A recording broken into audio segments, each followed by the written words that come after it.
Hello students, welcome to our English class. We are going to start our third chapter, Deep Water by William O. Douglas.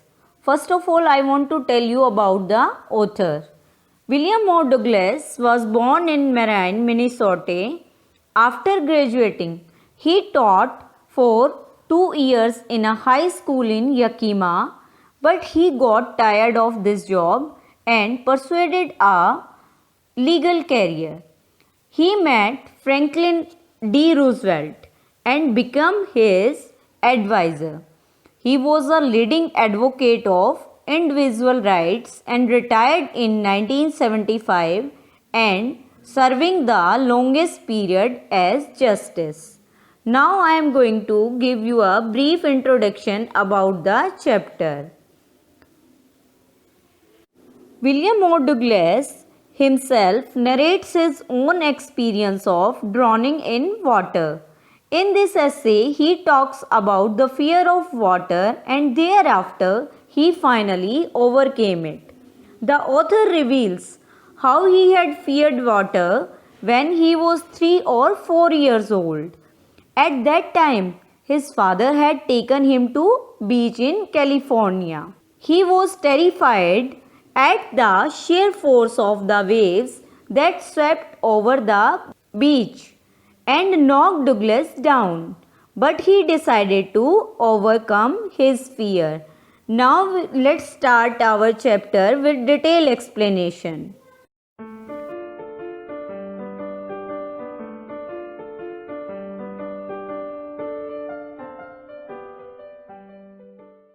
It had happened when I was 10 or 11 years old. I had decided to learn to swim. It means Douglas himself was 10 or 11 years old. It was happened then. जब वो 10 या 11 साल का था तब ऐसा हुआ और he had decided to learn to swim. उसने डिसाइड किया था स्विम करना सीखना. There was a pool at the YMCA in Yakima that offered exactly the opportunity. Opportunity means chance. अब क्या था वहाँ यकीमा में एक YMCA पूल का नाम का एक पूल था और उसे चांस मिला था किस चीज़ का स्विमिंग सीखने का. The Yakima river was treacherous. Yakima river कैसी थी? बिल्कुल ही डिसेप्टिव थी, धोखेबाज, मतलब बहुत ज़्यादा गहरी थी.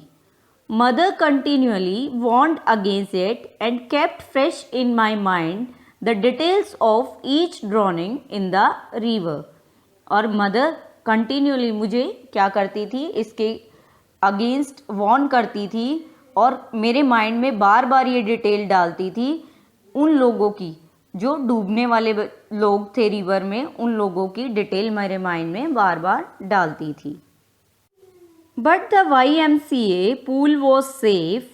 It was only 2 or 3 feet deep at the shallow end, and while it was 9 feet deep at the other, the drop was gradual. Gradual means slowly.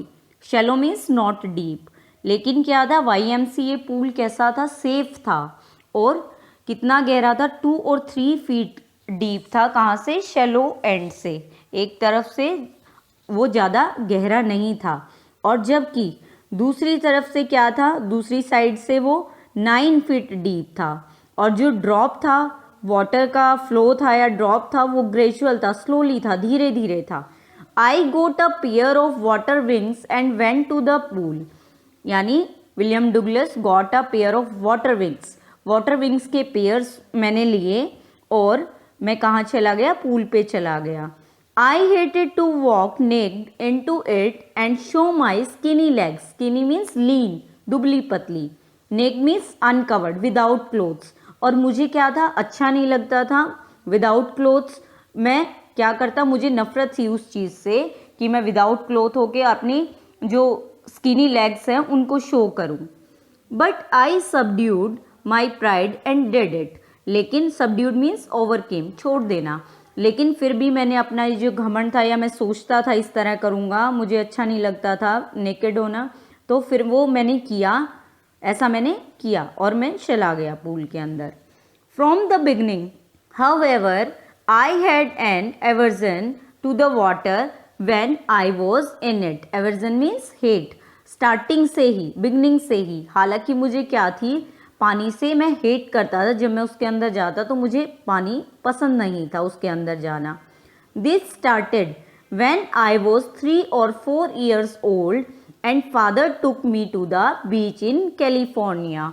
और ये हेट कब स्टार्ट हुई थी, जब मैं 3 और 4 years का था और जो मेरे फादर मुझे कहाँ ले गए थे, कैलिफोर्निया के एक बीच पे लेके गए थे. He and I stood together in the surf. Surf means wave. मैं और क्या था, मेरे फादर थे, दोनों इकट्ठे थे. कहाँ पे, लहरों पे या सर्फ के अंदर. I hung on to him yet the waves knocked me down and swept over me. अब क्या था, मैं उनसे चिपका हुआ था, उनके साथ लटका हुआ था और अभी क्या थी, वेव्स आई और मुझे बहा के ले गई या मेरे ऊपर से चली गई. I was buried in water, my breath was gone. अब क्या हुआ, मैं पानी के नीचे डूब गया और मेरी सांसें क्या लग रही थी, मुझे जा रही हूँ जैसे. आई वॉज फ्राइटेंड, मैं बहुत ज़्यादा घबरा गया, डर गया. Father laughed but there was a terror in my heart at the overpowering force in the waves. और जो मेरे फादर थे वो हंस रहे थे इस बात पे, लेकिन मेरे हार्ट के अंदर या मेरे दिल के अंदर क्या था, अभी भी टेरर था. टेरर मीन्स फियर, डर था. किस चीज़ का, जो वो वेव्स थी उनकी जो पावरफुल फोर्स था, ओवर पावरिंग फोर्स था उन वेव्स की, उनका डर अभी भी मेरे दिल में था. My introduction of YMCA swimming pool revived unpleasant memories and stirred childish fears. और मेरा जो जान पहचान हुई YMCA पूल से, स्विमिंग पूल से, रिवाइव मीन्स ब्रॉट बैक, वापस आ गई. मेरी जो अनप्लेजेंट मेमोरीज थी वो वापस आ गई, दुखद जो मेमोरीज थी वो वापस आ गई और मेरे जो बचपन का डर था उसको उसने मूव कर दिया, हिला दिया. But in a little while I gathered confidence, लेकिन मैंने क्या किया, अपना कॉन्फिडेंस दोबारा से इकट्ठा करने की कोशिश किया. पहले तो बहुत ज़्यादा घबरा गया, लेकिन थोड़े समय के बाद मैंने अपना कॉन्फिडेंस इकट्ठा कर लिया. I paddled with my new water wings watching the other boys and trying to learn by aping them. और मैंने अपने न्यू वाटर विंग्स थे उनको पहन लिया, पेडलिंग किया उनसे, और दूसरे जो बॉयज़ थे उनको देखा और कोशिश किया उनको ऐप करने की, उनको कॉपी करने की मैंने कोशिश किया. I did this 2 or 3 times on different days and was just beginning to feel at ease in the water when the misadventure happened. Misadventure means mishap या accident. अब क्या था, 2-3 टाइम और अलग अलग दिन मैंने अभी शुरू कर दिया था, आराम महसूस करना शुरू कर दिया था, ईज़ महसूस करना शुरू कर दिया था वाटर में. लेकिन तभी क्या हुआ था, वो घटना मेरे साथ हुई, वो एक्सीडेंट मेरे साथ हुआ. I went to the pool where no one else was there, the place was quite. अब क्या था, मैं पूल पे गया जब वहाँ पे कोई भी नहीं था और वो जो प्लेस था यानी पूल था बिल्कुल शांत था, स्टिल था.